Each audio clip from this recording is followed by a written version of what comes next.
Well, what happens when you remove oil, coal, natural gas from our energy production? Could it be a man-made catastrophe, maybe suicide, forcing us into unreliable solar and wind? We're about to find out now that the Biden administration instituted new rules to basically remove coal-powered plants, natural gas production inside the United States. A few weeks ago, of course, they now banned, with the help of Congress, getting enriched uranium from Russia. They've depleted our strategic oil reserves. Last week, the Biden administration announced they're depleting our northeastern strategic oil reserve. So this seems like madness right now. Someone who's been sounding the alarm on the need for fossil fuels is author Alex Epstein. He's a great writer, a great thinker that we need to be paying attention to. His books are Fossil Future, The Moral Case for Fossil Fuels. And after reading his books, I said we have to have Alex on the show to shine a light on this story and provide some sanity in the sea of craziness right now. So Alex, welcome to Redacted. Good to see you. Yeah, my pleasure. Good to see you. Well, I have to say your works are, I'm a big fan of your works, and really shot a lightning bolt through my brain and shattering a lot of the myths and narratives that we've been, foisted upon for so many years, the propaganda. And you're here, Alex, at an interesting moment because the Biden administration, as you've just written about in your Substack, rolls out these new EPA rules. And we can get into the details of it here, and I'd love for you to do that. But it sounds to me like energy suicide for the United States. We're shooting ourselves in the foot. Do you disagree? How do you see it? Yeah, I mean, I see this particular thing as incredibly bad, and then it's part of a campaign that's much worse. So just to put it in broader context, the animating goal of U.S. energy policy right now is what's called net zero by 2050. Which means no CO2 emissions, no, more broadly, what are called greenhouse gas emissions on net. So you can't add any CO2 to the atmosphere by 2050, which in practice means the rapid elimination of fossil fuel use. Some people think you can capture all the CO2, so you can just keep using fossil fuels the same way and capture it. That's completely not cost effective at scale. So net zero means rapid elimination of fossil fuels.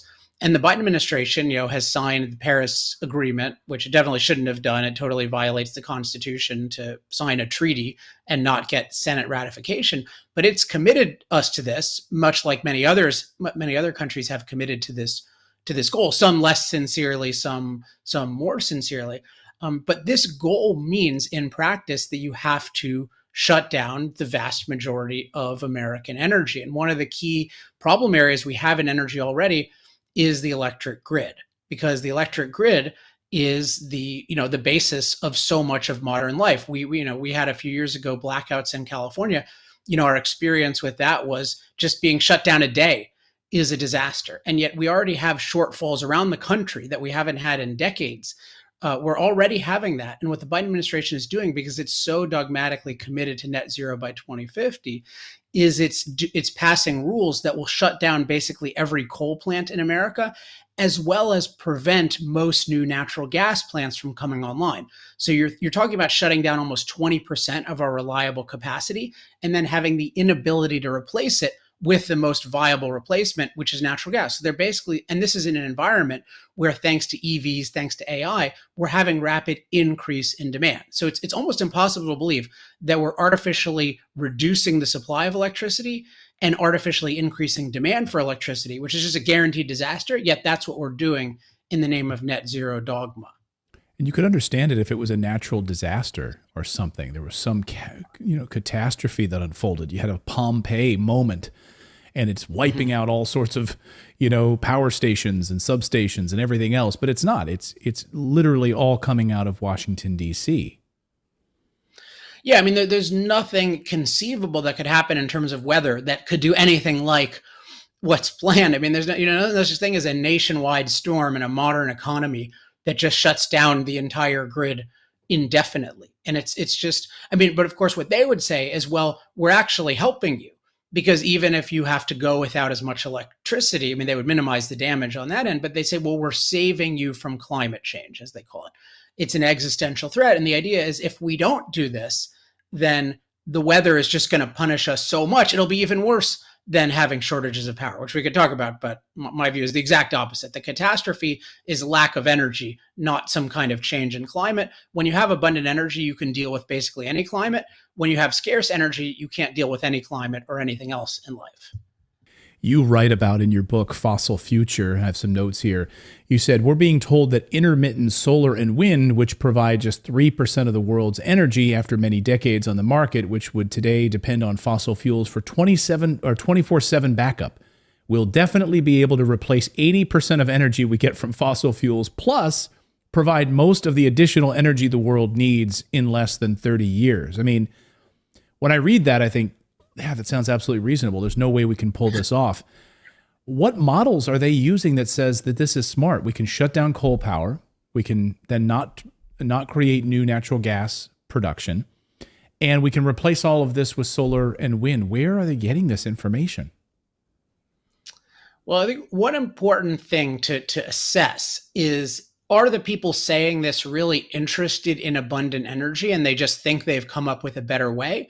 Or are they looking for an excuse to do what they want to do? And I think it's definitely the second category. Because think about it, if you're obsessed with abundant energy, you would look at what's the proven track record of different ways of creating energy abundance. And as the quote you read indicated, solar and wind do not have an impressive track record, and they have the very unimpressive fundamentals of being intermittent.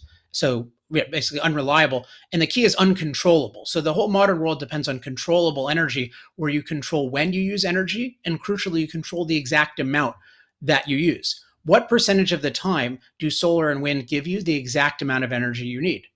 0% of the time. They never give you exactly what you need. So our whole economy is built on this controllable phenomenon. These are uncontrollable.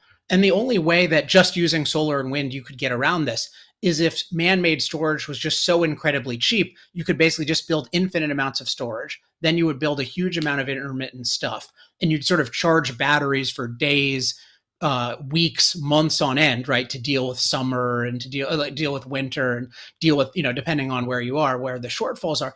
But man-made storage is incredibly expensive, and this is well known. So Elon Musk, who is sometimes good on these issues, sometimes not, in this case not, he'll claim, well, my mega packs and solar panels can power the whole world. But if you go on his website and you put in a day's worth of energy, which you'd want way more of that as a backup, you're talking about $200 trillion for a day's worth of energy. Yeah, so just totally insane. That's double global GDP. So it's just the people, I mean, we could go into their different claims, and if people go on a free website called energytalkingpoints.com, if you search for net zero, we have like refutations of every argument for net zero, including every one of these and all this stuff on solar wind. But the bottom line is there's no evidence at all that this can replace fossil fuels. It's just kind of hand waving by people whose real obsession is eliminating CO2 emissions from fossil fuels. But they're not willing to say, if we eliminate CO2 emissions or even go a significant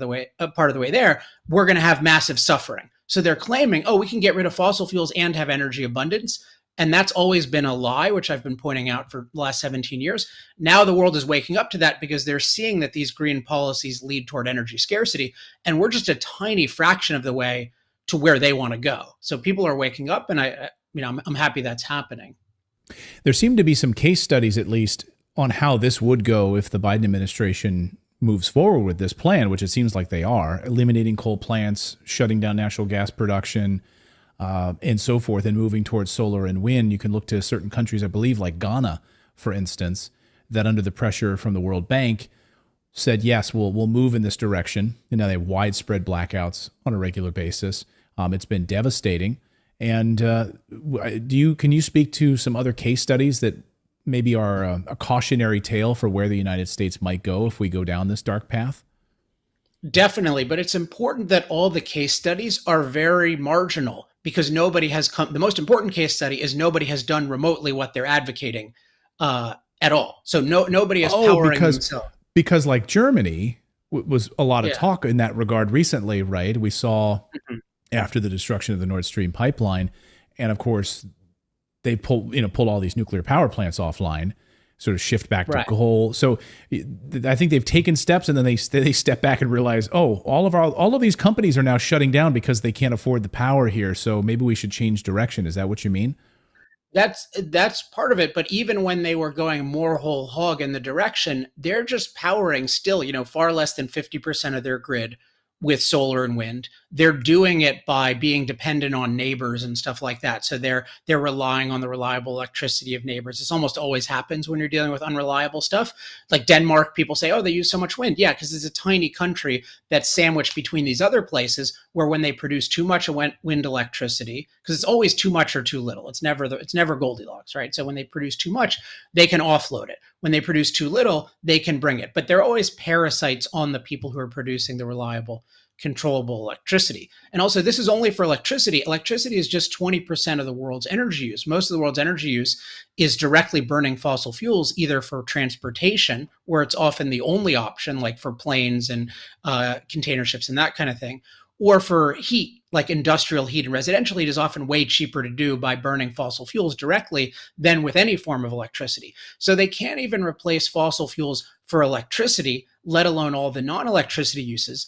And as I said before, marginally when they try, the more they try to replace some of the fossil fuel with unreliable solar and wind, the more they have electricity costs going up, the more they have electricity shortages. So if you're advocating something that has never been done, because it's impossible to do without killing yourself, and moving in that direction is deadly, why would you then commit the United States to doing that? Something is toxic in small doses, has never been done in large doses. Why would you advocate a large dose? Do you think the United States is heading for a disaster as it relates to our overall grid and production right now? Yeah, for sure. I mean, if what the Biden administration has just passed, if that doesn't get stopped or reversed, and so there are a few paths toward that. You could have a different administration. You could have, legal challenges, because a lot of stuff they passed, I think even at this point, they know it won't survive in court, but they can still, by passing it, they kind of scare the market and move it in the way that they want. There was a recent SEC climate, what's called climate disclosure rule, that's in this category. But yeah, it's kind of like in some sense, I think the people in the know are counting on it not happening, which is really scary. They're passing rules that many people within the administration know that if those rules continued unabated, it would crater the grid. But they figure, oh, well, somebody's going to challenge us and it won't be as bad, or people will temper our rules. But what they're advocating, I take people seriously. So if you advocate something that taken literally will destroy the grid, I think that's a terrible idea and people should speak up about it. You've talked about, and I believe you've written extensively about how devastating it is. We talk about this idea of warming, right? And of course, they're all tying this argument around this idea that it'll bring mass death and destruction, this slight warming of the earth. But of course, you're pointing out, without fossil fuels, without the ability to heat our homes, the cold is far more devastating than any little amount of heating would happen on the earth. Can you talk about some of the examples? I know in your book, one really stuck out to me. And I remember as I was reading this, I said, Natalie, you got to come here. You got to hear this. And when you talked about the children's wards at hospitals being powered by fossil fuels, not being able to have children, not being able to bring children into this world in maternity wards as a result, or even being able to do simple things with the different medical equipment to check on the health of the baby, powered by fossil fuels. We take all of these things, I think, for granted. We don't realize that it's a matter of life and death for so many people. Can you talk a little bit about that? Yeah, I think the thing that unites all of these things is the recognition that unimpacted nature is very inhospitable to humans. A lot of the mindset behind, we're going to ruin the climate, warming must be bad, it must be catastrophic, is the idea that non-human nature is this perfect nurturing environment for us, and what we have to be afraid of is disrupting it. But in fact, human survival and flourishing, so living to our highest potential, requires radically disrupting non-human nature. And so, the example you gave, which is very even closer to my heart right now, because we're having our first child in a month. And I've been thinking about this, when you think about the risk of premature birth. I mean, fortunately, we're more or less past this now, but millions don't get past it. You have a premature birth. And in the United States, in most cases, you don't have to be that worried because you have things like incubators. But an incubator is just a magical thing that doesn't exist in nature. And it doesn't even exist within humans' physical capabilities. It's something very artificial in the best sense of the term. We have to create a machine that can nurture a child, a premature baby, to health. And we have that, we take that for granted, but that depends on a modern high energy economy. And most directly, it depends on reliable electricity. So I tell a story about a baby in the Gambia, so an African nation, where they don't have incubators in the hospital because they don't have reliable electricity, which you need for incubators. So what happens is you have a premature baby, the same kind of baby that in the United States, you wouldn't even know had a problem, right? I mean, I've had friends who've had premature babies and there are challenges, but one of my friends had a premature baby and they take the baby via helicopter to one place to another and have even better incubators and NICUs and this kind of thing. But this is just, it's over, right? The baby just dies and there's nothing anyone can do about it. And you just think that's just a microcosm of what, how inhospitable the world is absent technology and in particular machines. And the key to using machines is energy. And so this goes to climate as well, is when you think of climate, you can't think of it as it was super hospitable and then we have to worry about not changing it. No, the main thing we need to recognize is it's super inhospitable and we need to master it. And so you mentioned cold-related deaths still far exceed heat-related deaths. So in general, all things being equal, warming is better, particularly because it takes place nearer to the poles, takes place more at night, takes place more in the winter. So warming tends to be benign. Most civilizations, they talk about optimums historically as warm periods. So the fear of warming, thermophobia, you could call it, that itself is really questionable. But then if you recognize, any warming we're causing with fossil fuel use is a byproduct of mass availability of energy. And mass availability of energy allows us to master climate, not just heat us when it's cold, but cool us when it's hot, irrigate us when there's drought, which is a huge saver of millions and millions of lives almost per year. Build sturdy buildings and storm warning systems to deal with storms, et cetera. So this high energy world that we can only have for the foreseeable future, not forever, but for the foreseeable future using fossil fuels. That's the thing. If that's the thing driving the warming, isn't the warming an amazingly low price to pay, particularly because it has some benefits? And if you do any kind of cost benefit analysis, it should be obvious that fossil fuels are the most miraculous thing ever, and yet they're treated as poison. And it's interesting to think about why, but that is what's happening. You mentioned some of at the top of the show, you mentioned AI, artificial intelligence, the massive amounts of power consumption that will be required with these massive server farms and processing that will be required. You also, of course, talk about, and you've written it quite extensively about, we've covered on our show quite extensively, of course, Biden's EV mandate and pushing the nation towards electric vehicles. We've seen the disaster in Canada. We've been covering that side of the story as well, when you have all of these frozen trucks that can't operate in Canada. The energy demands for EVs, can you talk about that? How will the United States, given their numbers, where they want to get to, how do we expect to be able to power all of these EVs? And can you talk about maybe the canard behind the idea that these EVs are somehow powered magically? At the end of the day, they still need fossil fuels to power the electricity that's powering the EVs. Am I wrong? Yeah, in practice, you do need fossil fuels. And I would just put this in the context of we already have nationwide electricity shortages. And if we're going to focus on EVs, we already have organic demand from AI, data centers, computing more broadly. This is it's a very fast phenomenon. Usually increases in electricity demand are kind of slow. And over time, you have companies talking about, we're going to add new data centers the next 6 months, next 12 months, next 18 months. So this is an existential risk to our grid absent EVs, right? And at the same time, as we've been talking about, the government is artificially reducing the supply of reliable electricity. So it's not saying, hey, let's build out more electricity. Let's have more new natural gas plants, coal plants, nuclear plants, et cetera. It's just trying to build out unreliable solar and wind, which, by the way, it can't even do at the rate it wants to do, in part because the green movement opposes all forms of development. So it's just hard to build anything. So what you have is we're having shortfalls of electricity. We're trying to make the shortfalls worse. And then we're increasing demand.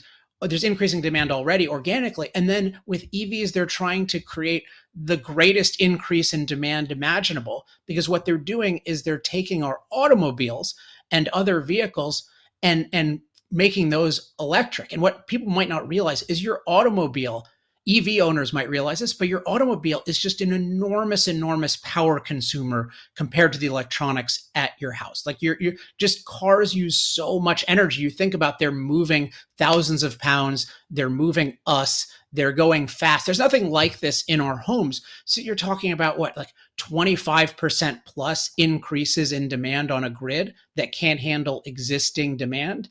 And once again, I would point to the people advocating this, I do not believe are genuinely interested in more abundant and better energy in any way. I think they're obsessed with this idea of reducing our emissions at all costs. They don't really care about energy, and thus they don't think through these obvious and mounting consequences. And it's crazy. We're building a new studio, and as we were talking with the electric company about power for the new building and all of this in the next couple of weeks, they offered us, this is unbelievable, they offered us to, they'll put some sort of a governor, some sort of a device. We'll come out to your location and we'll put this like device where intermittently throughout the day, we'll just shut off your air conditioning, we'll shut off the power to your house for 15 minutes. And it'll happen kind of randomly throughout the day, but it'll be in 15-minute increments. But we'll put a $30 credit on your bill every month. And my wife was setting this up and she about hit the floor. She just, she was like, is Klaus Schwab running your organization? No, absolutely not. We're not doing that. We could be in the middle of a live broadcast and they'll just shut the power off because they said our grid is taxed and this is a way to mitigate that. So, this is already happening, and they're looking for all these bizarre sort of creative ways during peak hours to try to limit power consumption. Yeah, and often this goes under the euphemism of smart grid. They're like, oh, we need, the grid is terrible. We need to fix the grid. But their view, they're not trying to fix the grid in a way that'll make it have way more abundant and affordable and reliable electricity. They're trying to fix it to somehow get mass amounts of solar and wind to work. And what we're finding out is if you want to get anywhere near that, what you have to do is create energy scarcity on demand. Because if you can't control the electricity, then you have to control the people using the electricity. So we're going back to the days where we are controlled by the weather, right? Our whole lives, like we used to live in a climate emergency, to use the modern term, in the sense of climate just determined everything about our lives. It determined our harvest. It determined whether we lived in terms of storms, right? It could make us incredibly uncomfortable. And then we mastered that largely by using huge amounts of energy to get machines to be incredibly productive and resilient. And now they're bringing us back. And they're saying, oh, if you want to use those machines, you can only use them if the sun is shining or the wind is blowing. And I think this will wake people up, because they've been told in the past, get off fossil fuels and you'll get rich. And now they're seeing, get off fossil fuels a little bit and you'll get poor. And people are waking up to that, and they're saying, wait, this is not what I signed up for. Do you worry? We've been really focused on this here on the show, the idea of your sort of carbon footprint, your social credit score, the move towards, a central bank digital currency, CBDC, moving away from the US dollar, which is coming as a currency, as a cash form, cash in the United States. They're already doing it in Europe, of course. So this is coming to the United States. How quickly it will get here, it's anyone's guess. But the idea that you'll have an app, a Fed Now app, from the Federal Reserve, and it will monitor your spending habits. It'll monitor your carbon footprint. It'll monitor and track all of that. And it will limit your ability to travel you've already exceeded this month, Alex, your travel capacity, because you flew twice this month. So you can't call an Uber. Are you worried about this, or does this sound I mean, does this sound like something out of 1984? I mean, but we're already seeing it. So I don't want to say that this is not, because I am worried, and to it me, it's does happening. sound like. Yeah, and I think the thing to watch out for is when people, and unfortunately both Democrats and Republicans are advocating this in various forms, is when they talk about, oh, we just want to measure it, right? Right. We just want to collect information. And my view is the government does not have the right to any information that it wants. And in fact, you need to be very careful about what kinds of information the government gets. I mean, basically, the government should get information that's relevant to protecting our rights. Now, what they're arguing is that, well, emitting CO2 violates everyone's rights, and therefore we get to track it. But they're like, we're just going to track it. Sometimes the Republicans will buy on because they'll say, oh, we want to track what's happening in China because we want to impose some tariff on it based on GHG emissions, blah, blah, blah. But what they're doing is setting up a regime where the government has what it views as very precise and actionable information on something that it is trying to reduce. So if you square this with, it collects information, it has control over us, and it has a goal of getting rid of these emissions by 2050, what else is it going to do? It's certainly going to do it, at the corporate level, right? And it's going to at least start imposing fines. So yeah, it's a very totalitarian type thing, and people should be very worried about it. You talk quite a bit about anti-humanism in your books, and I was really struck by that because most of these policies that you talk about really are anti-human at the heart of it. You talk about how we must think critically about the method and evaluations that we're using to arrive at certain policies. And often you say there are two major ways in which our knowledge system's method of evaluation can go wrong, often catastrophically wrong, which may be how we started off tonight's show talking about what the EPA is doing right now. And you say we must be constantly vigilant for this. One, using an anti-human standard of evaluation. And number two, failing to fully understand the full context. And that seems to me what's driving almost all of this climate hysteria policy right now. It's anti-human, and it's also failing to understand the full context, the full historical context of weather patterns and history of the planet. I'm glad you quoted that portion. That's from chapter 1 of the book, which I think anyone can read for free online. But I think one of the things it brings out is the book is very focused on thinking methods. So instead of just jumping in and saying, hey, here are my thoughts, I'm stepping back and saying, hey, I have a philosophy background. So, hey, how should we think about this issue? And then underlying that is, what are our assumptions about the world and what are our values? And you mentioned the issue of a standard of evaluation. So this means when we're evaluating what to do about something, how are we measuring good and bad? And so let's take this with the Earth. We're talking about, we want a better Earth, right? And I would ask, what standard are you using? Are you evaluating it by the standard of, I want to advance human flourishing on Earth, so I want the Earth to be the best possible place for human life, or I want to minimize or eliminate human impact on Earth? And if you think about it this way, it's pretty clear that the climate movement is very focused on eliminating human impact on Earth, in particular climate impact, CO2 emissions, but also other forms of impact. You'll hear them say things like, we have too many people, right? Just enough of us, just enough of me, way too much of you, as PJ O'Rourke once put it. Like Michael Mann, one of the leading climate activists, says, we need 1 billion people, not 8 billion.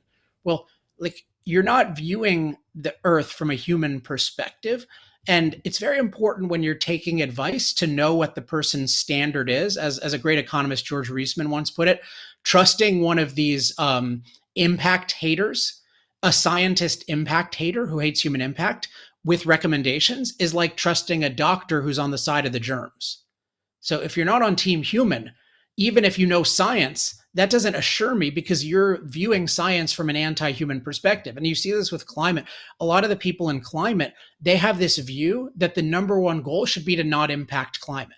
Well, if that's your number one goal, that means you don't care about energy, you don't care about prosperity, you just care about us not impacting climate. And I think that whole frame is guiding the whole world, that the whole world is obsessed with not creating mass prosperity by 2050, not by creating mass energy abundance by 2050, not creating global human freedom by 2050, but by eliminating any impact on climate by 2050. That makes no sense as a goal. It's an anti-human goal, because all it's saying is the only thing we care about is no human impact. And in practice, it leads to human destruction. So that's the number one point of my work, is you need to decide, Are you in favor of advancing human flourishing on Earth or eliminating human impact on Earth? And that will shape every decision that you make.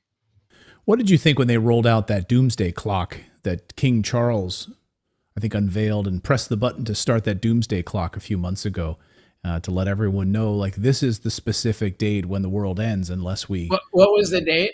What was the date? I think it's like 7 years away, or it's very close. Like, you better get prepared. Right? Did he actually do this, or did somebody do it on his behalf? He doesn't. Yeah, he's very much, of course. He's very much. Anti-human. He's totally.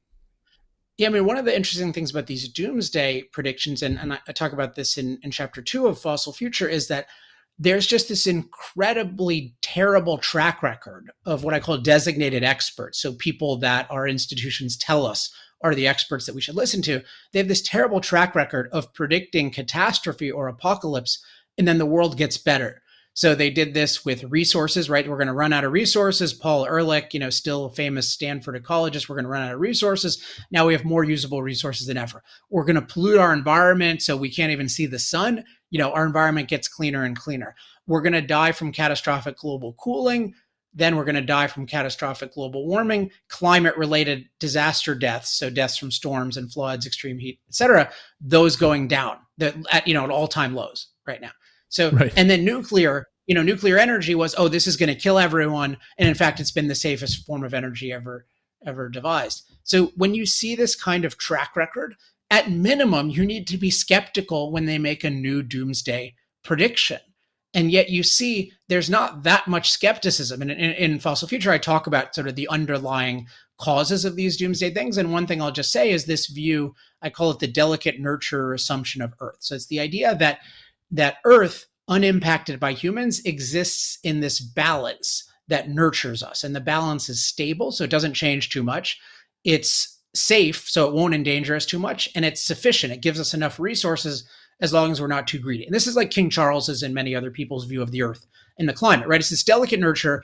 And human impact is just this force for evil. Human beings are parasite polluters. So all we do is we take from nature and we ruin nature. So that's their view. And if you have this view, you'll always expect significant human impact to lead to disaster. So you'll think, if we're burning fossil fuels, it's got to lead to disaster, right? If we're using a lot of resources, it's got to lead to disaster. But it's a false view of the Earth because, in fact, nature is not this delicate nurture. It's wild. I call wild potential. So it's not stable. It's dynamic.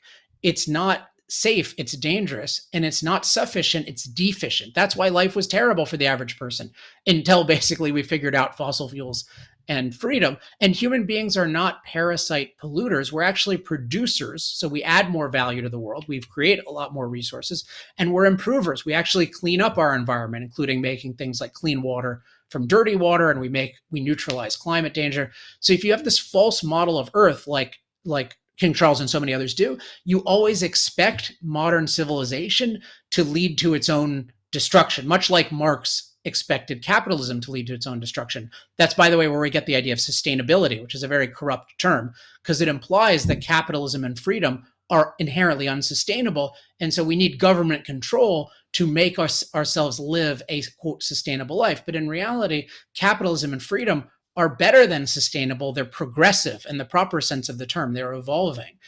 We figure out more and more ways to get new resources all the time. Aluminum used to be useless. Now it's one of the most abundant metals, right? Oil and coal used to be useless. Now they're incredibly useful. And we find new ways to neutralize threats from nature. So we're always expanding resources. We're always neutralizing threats.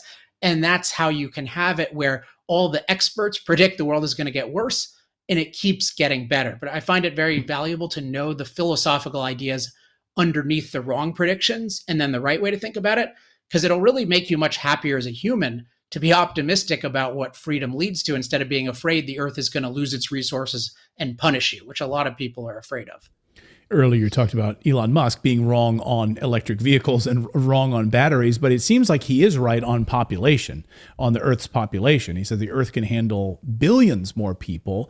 That goes against, of course, what Paul Ehrlich wrote about. I remember studying Paul Ehrlich back in college. I think his book, The Population Bomb, at the time, and that the Earth is going to collapse under the weight of too many people. He was writing about this, I think, back in the 1960s, I think, and he's continued to push this idea. So, what is the sort of philosophical underpinning of someone like Paul Ehrlich? And what models is he using to say, yes, the Earth is going to end, population bomb, everything's terrible, and then how has that evolved? Because a lot of these experts, I mean, they've had to evolve now because they haven't hit these doomsday numbers. So they're like having to come up with some new 10-year plan, 15-year plan. Yeah. They keep moving the goalpost every time. Well, part of the reason I came up with this delicate nurture assumption as this way of capturing it is it really captures the full range of things. Like if you think about it as this idea of nature is stable, safe, and sufficient, and then human beings are parasite polluters, it really captures all the variations of it. So to take the journey of somebody like Ehrlich, he was more at the beginning focused on, nature gives us sufficient resources, but we can't be too greedy. So his focus was, we're gobbling up the resources too quickly. But then what happens is we don't have the running. And not to interrupt you, but that might not be a bad thing, right? When you look at like the cod industry or whatever, and you look at how waters are totally bereft of cod in certain areas because they're overfished, right? Would that be reasonable? Well, yeah, but that's almost always a property issue. So and this is the thing is, and this actually relates to Elon and where I think he's right and where he's wrong. It's good to give the correct view, it's good to be fundamentally optimistic about the limitless resource potential of Earth, because human beings left free can always create new resources. And that includes more abundant resources. So if you take things like ocean creatures that we want to eat, we have unlimited potential to make the oceans are basically deserts. We can use what's called mariculture to create much bigger populations of all kinds of sea creatures. We can use aquaculture as a more local phenomenon. A lot of what impedes that is that these things don't have proper property rights. So what happens is if you don't have proper property rights, that's like saying, oh, well, I have a farm and everyone else is allowed to take the stuff on my farm.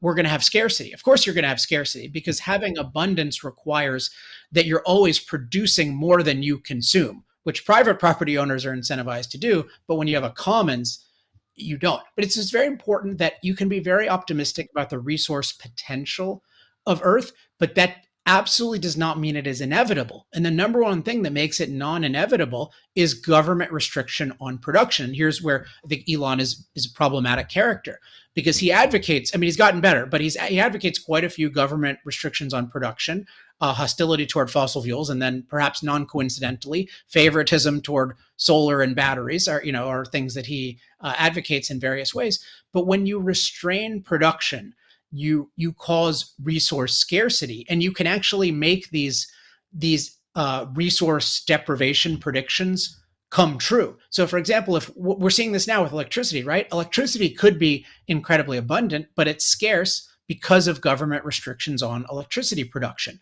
Oil and gas around the world could be much more abundant, but we're running into different challenges with them, in part because of government restrictions. Nuclear has unbelievable potential to expand, but governments have basically criminalized it around the world, so they've prevented that. So you can think of it as there's this alternate reality where if production had been free, we'd have so much more abundant energy, so much more innovation, everything else, but it's been constrained. Well, if you constrain it 2, 3, 4, 5, 10 times as much as people are advocating, then you will have this world of resource scarcity. So often resource scarcity is a self-fulfilling fallacy, because it says resource scarcity is inevitable, so we're going to restrict production, but then you restrict production, and then you get resource scarcity, and they say, see, I told you resources were scarce. It's like, no, you made resources scarce. So that's kind of the Paul Ehrlich version of it, the original one, because you're asking kind of how it evolves.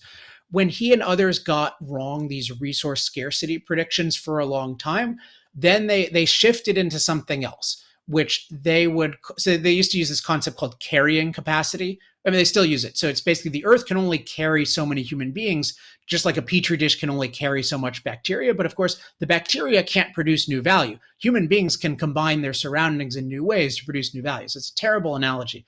That's how they thought of it. That started getting refuted by people like Julian Simon. I mentioned George Reisman. Ayn Rand, the novelist philosopher, was really good on this issue. Then what they started saying is, we're not running out of resources. We're running out of, they'll call it like bandwidth of the Earth. So they're saying like the atmosphere has limited carrying capacity. And the idea is, well, the atmosphere can only handle so much CO2 or so much pollution, et cetera. Now, in the case of pollution, it's somewhat plausible because, certain levels of emissions of different things, you can have bad atmospheric conditions and you want to avoid that. But of course, we can innovate to prevent that. There's no inevitability in abundance and more pollution, because in fact, the more abundance you have, the more you can figure out how to not generate pollution. That's why we have, cleaner coal, very clean natural gas, nuclear that emits nothing into the air. So there's no inevitability, there's no unsustainability in terms of pollution. With the climate issue, it's a fallacy that there's some perfect amount of CO2 that the atmosphere can handle. I mean, there are levels you could have where we'd have trouble breathing, like if you did it more than 10 times what we have today. But we're not talking about that at all. That's not in any plausible future. So if you look at the plausible futures we have in terms of CO2, it'll mean the climate is more or less tropical, basically. That's what it means. The global climate is more or less tropical. More tropical, the more CO2 you have. More That's foliage, different. More plants. Yeah, well, right. And more distributed around the Earth, right? I mean, when the Earth gets warmer, it's mostly polar warming. So it's more that the colder regions get warm. You've had many huge ice-free periods, not that we're anywhere near that or we could get close to that. But we have, fossils of palm trees and stuff in the Arctic areas because like Earth is often just ice-free. That's a long, throughout its history, it's that a long time, but that's how it works. It's not the equator burns up. It's the Earth as a whole becomes more uniformly tropical. So it's ridiculous to think of this as the Earth is ruined or something. It's different.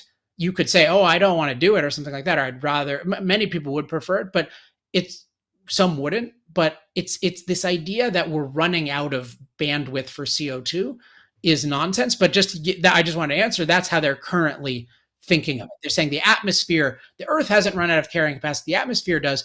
But interestingly, now that they've restricted production so much in the name of the atmosphere and CO2, now we're starting to experience resource scarcity. So now resource scarcity theory is becoming popular again.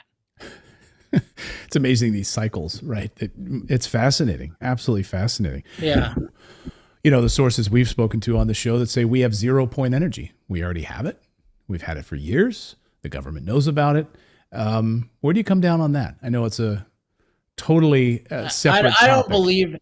I don't believe any of these things unless, like, I believe things where you have a continuum where you say, hey, look, like South Korea's done nuclear. You can point to cases of it working, like nuclear. South Korea is able to do it a lot more cheaply than we can. We used to do it something like 10 times cheaper. There's new technologies. Like, you have enough evidence to know, okay, given the fundamentals of nuclear, you could have abundant, cheap nuclear energy one way or another if you dramatically change the regulatory regime. But when people claim, I have this magic thing that's not working anywhere on any scale, that's very dubious, because you're basically saying no one on Earth will allow me to try this thing. So I'm very much evidence-based with things. And then often if I look at, people send me stuff all the time, and I have people, anything that's plausible, I have my team look into it. And it's very sad how much most of this stuff checks out. Someone was sending me something the other day about, it was like a pro-fossil fuel thing in the sense of they want to use solar panels to basically create fuel out of CO2, right? The idea is, so you're using solar panels, and then you're through one way or another, you're taking CO2 to the atmosphere, and then you're combining it with hydrogen fuel, and you're making fossil fuels, but the net contribution to the atmosphere is zero. But it's like, if you look at the numbers, they're talking about spending an absolute fortune to pull the CO2 out of the atmosphere. So it's just like, yeah, this is totally not cost effective and scalable. So either things don't work at all, or often what happens is they work in the sense of working technically, but not economically. And this is a big theme of my work, is it needs to be cost effective and scalable. The fact you can do something in a lab at infinite cost or very large cost is essentially meaningless, unless it's an indicator that you can do it at a large scale at low cost. And most people can't do that. So my view of anyone is, I would love to see you try, but I'm not going to believe it. I'm certainly not. And in any case, the policies I advocate of energy freedom, so letting us be free to produce and consume all different forms of energy, that allows it. If you have some amazing innovation, do that, but actually do it. Don't just send me some crazy formatted email about it. Right. If you do have an alien craft that you've recovered and you've been managed to reverse engineer this alien technology for 0 point energy, send it to Alex and we will feature it here on the show, and then he will write about it. Get it out there. Let's talk about it. Yeah, if it's good. But actually, I don't invest in it, just so people know, because sometimes people like. So I actually don't invest. I advise a lot of politicians now, so I just don't invest in energy at all to avoid conflicts of interest. So if anyone is coming to me for investment help, I cannot help you on energy. If you have some other good investment, you can email me. I'll get you out of here on this, Alex, which, you talk about, you're a philosopher. That's where you buttered your bread at the beginning. You were a philosopher. And what was there a moment that struck you, that you were in some sort of an argument, you were in a deep philosophical discussion about energy that triggered this for you? Because this has led you down in a completely different path, I would say, but still obviously pulling from your philosophical roots here. But was there a moment that said, wow, this is not what we were told, and you really devoted your life to it now? Yeah. So for me, it was kind of it was a set of moments, but the basic thing was a pretty random thing where I was teaching a course on the history of business journalism and how business journalism is really bad. And I very strongly suspected that John D. Rockefeller was mistreated by history just from on the basis of stuff I read. So I learned all about him. But to understand him and what he did, I needed to understand the early history of the oil industry. And from there, I learned something very crucial. I learned two things, actually. One is what life was like before oil, which was, the countryside in Pennsylvania was dark. Like life was really, really bad. And I realized, oh my gosh, there are people living like this right now because they don't have the energy both to illuminate their lives and then to do, everything else that we do with machines in our lives. So that was one thing, just realizing the stark difference between having energy and not having energy, and that being a real thing to me, because I grew up in the United States, or I didn't grow up. I've been to poorer areas since then, but growing up, I wasn't in any particularly poor place. I was in the DC area. And then the second thing, which was just as important, was I learned that before oil, the reason we didn't have abundant energy before oil is not because oil was the first technology on the scene, but because it was the first cost-effective technology on the scene. So it turns out that there were many other ways of illuminating homes before oil. There are different forms of what we'd call now ethanol, so plant-based, alcohol fuels. There were animal fuels. People talk about, whale oils, particularly sperm whale oil was the highest. But there was this whole alternative energy market, but no form of energy was cost effective enough where the typical person could afford to use a lot of it. And that really made a difference in my thinking, because it made me realize we don't just need energy that works technically, we need energy that works economically. And then that, coupled with energy is so important to life, made me realize, wow, the thinking about energy really matters, because the lower cost energy is, the lower cost everything is. The higher cost energy is, the higher cost everything is. And then somewhat after that, I read a book called The Prize by a guy I now know well, named Daniel Yergin. Really, really interesting book on the history of oil.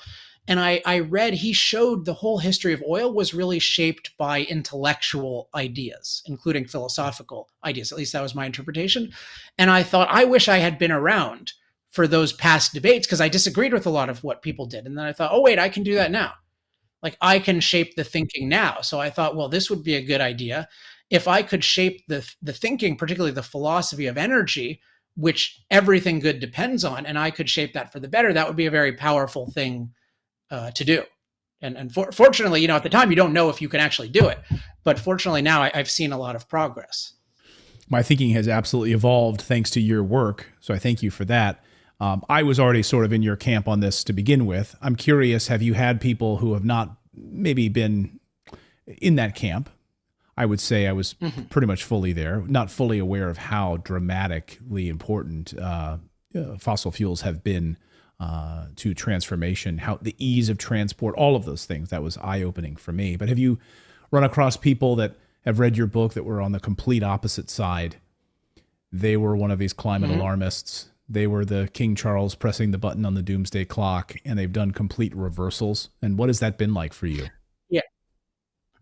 Yeah, it's great, because I think of it as, I'm very interested in how do you persuade somebody who expects to disagree with you to agree with you. I think when it's somebody who's already allied, so if you take your case on this issue, I think of it as I want to turn the supporter into a champion. So I want to take somebody who's intellectually or emotionally inclined or both to agree.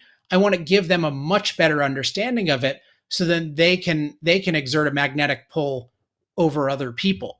But the prime target is really what I call the non-supporters. So the people who expect to disagree or at least don't expect to agree, but are open to an argument. And I find that you even find those people among, I mean, we have former Greenpeace members who've become big advocates of this stuff, some influenced by me.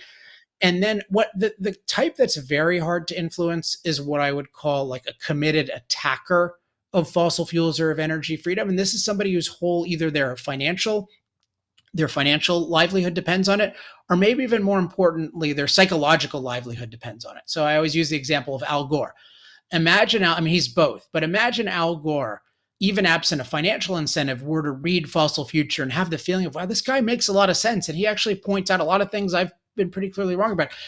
That's going to be really hard for him to not evade a lot of things and kind of push it away, because what it means, and people laugh at this, but what it means, if I'm right, it means the world would be a much better place if Al Gore had never existed. Right. Like that's what it means. Yeah, exactly. That's a hard thing to accept. And now I just a random thing, when I really started getting into philosophy when I was 18, I actually made a deal with myself that if I was 80 and I discovered that I had been wrong, I would admit it, even if it had meant my life was sort of harmful to the world. Well, that's like, I don't trust most people to make that commitment. And I've tried to live my life so that I don't have to suffer that day by correcting myself along the way. But I have seen no evidence that Al Gore has made that commitment to himself. So I'm not trying to convince him, but I can neutralize these attackers by being very persuasive to the non-supporters. And that's why I highly recommend, for sure, if people want Fossil Future, get that. But then there's this website, energytalkingpoints.com. And then you can get all the new stuff at alexepstein.substack.com, including there's an AI people can try out called Alex AI, which you can ask it any question as me. And the reason I'm creating these is to allow, to turn non-supporters into supporters and to turn supporters into champions. So if you are already inclined to agree with me, but you want to be more effective, these are tools that you can use to great effect. They're used, by hundreds of political offices, lots of influencers, and they can be used by you. And most of them are totally free to use. That's great. And we'll link all of that up in the description below. I'll get you out of here. Final question, Alex, which I get yelled at by our viewers on a regular basis when I say fossil fuels. Because I'll see we're live, we've got 30, 40,000 people watching our live show, and I'll see people say, don't call them fossil fuels. They're not made of fossils. They're not made of dinosaur fossils. So your book is The Moral Case for Fossil Fuels, Fossil Future. Yes. How do you handle people that come to you and say, Alex, they're not made with fossils? Well, there are a couple of forms of this argument. So the form I'm most sympathetic to is, all things being equal, it would be better if we called them hydrocarbons or hydrocarbon fuels, because that's the most accurate term. They're combinations of hydrogen and carbon. And if I could create it from scratch, I would basically have three things like SHC, LHC, and GHC. So it'd be solid. SHC is coal, like solid hydrocarbon fuel, LHC, liquid hydrocarbon fuel, and GHC is gaseous hydrocarbon fuel. And if you think about it that way, it helps a lot, because actually, like, you can convert like coal to oil at enough of a price. Hopefully we'll be able to do it cheaply. So if you convert coal into diesel fuel, is that coal or oil?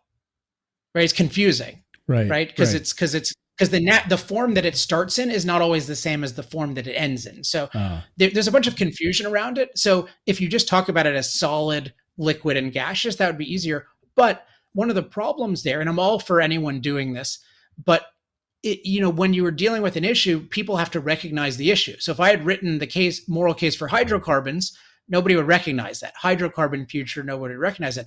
So the question for me, if I'm going to try to change a term as a primary focus, is the term so irredeemable that I cannot use it? And this is actually true of many, many terms. I do not use the term climate change, renewable energy, sustainability, renewability. Like, if you look in the book, I'm constantly disavowing terms that people use because I think they're corrupt.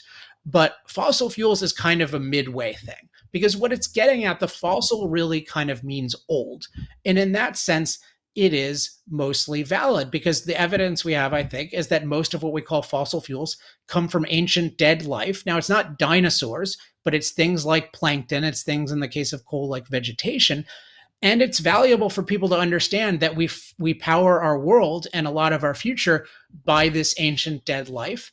And that's part of how we find new deposits, by the way. Like, oil people are using geologists who study history hundreds of millions of years ago to figure out where the next oil is going to be. So, and it's important for people to know, hey, one of the aspects is there's an enormous amount of it, but it's not quote unquote infinite. I mean, nothing is infinite, but it's valid for people to know, hey, there's not enough of this maybe to use for 10,000 years. So that doesn't mean we should restrict it today. We should just be free to use it and free to innovate, and we'll be totally fine. But I think it's okay if people think of it as fossil fuels. They just have to think of it as it's hydrocarbons, high energy hydrocarbons derived from ancient dead life. Now, people say, oh, it's Rockefeller that came up with the term fossil fuels to make it seem finite when it's actually infinite. I haven't seen any evidence that Rockefeller actually did. If someone has it, they can show it to me, but make it from a real source. Don't just make it be from a political source. And then I do think it's finite in sort of some extended sense, but it's important that we know for now that it's incredibly abundant. And that's the thing. On the resource side, it's that we have more than 10 times more oil, coal, and natural gas in their native forms underground than we've used in the whole history of civilization. So we should definitely not be abstaining from fossil fuels in the name of running out of them. The thing we need to fear is running out of freedom, because if you run out of freedom, that's when you run out of resources. Well said. And great answer. Great answer. I'm going to use that from now on when people argue about fossil fuels. It is. Thank you. Maybe you'll have to have a more concise one than I gave. But that's mine. No, but I love it. It makes sense because you have to know the argument you're having. You have to know the issue you're discussing. And most people understand fossil fuels. You want to talk about hydrocarbon. Okay, most people can understand it. But yeah, I get it. If you're titling a book like that, maybe no one would even read the book. So we know what fossil fuels are. We know that name. It's just stuck in our brain. Let's use it. And we can redeem them. I mean, they deserve, as fossil fuels, we should be proud. I mean, we should be proud that we figured out how to use once useless, ancient, dead life that was doing no good for anyone. And we made life proliferate on the surface of the earth. So yeah, it's like we should be proud of that. There's no shame in using useless, quote unquote, fossils to make life better. And what it's going to do is it creates a path of innovation that will then allow us to use more uranium in the form of nuclear, maybe thorium for nuclear. And then who knows what we'll figure out. But you have to get there. The way you get to the energy of the future is by always using the most cost-effective energy in the present. You don't get to the energy of the future by imagining that you want something else in the future, eliminating the energy of the present, becoming really poor, and then nothing happens. That's what people are advocating today in the name of being progressive. Well, fascinating. Well, I, for one, have learned quite a bit today. And like I said, I was fairly aligned with you on all of these issues, but just really eye-opening. And I hope our audience found this illuminating as well. Hope if you did, please share this, send this to somebody who is maybe a climate alarmist, skeptic, who could use some education on this. And I encourage you, we'll have links to energytalkingpoints.com, alexepstein.substack.com, also in the comments below, in the description box below, and we'll link to your books. I highly encourage you guys to go out there and read any one of your books. They're fantastic. Alex, great to have you here on the show. We really appreciate your time. Thanks, Clayton. It was awesome.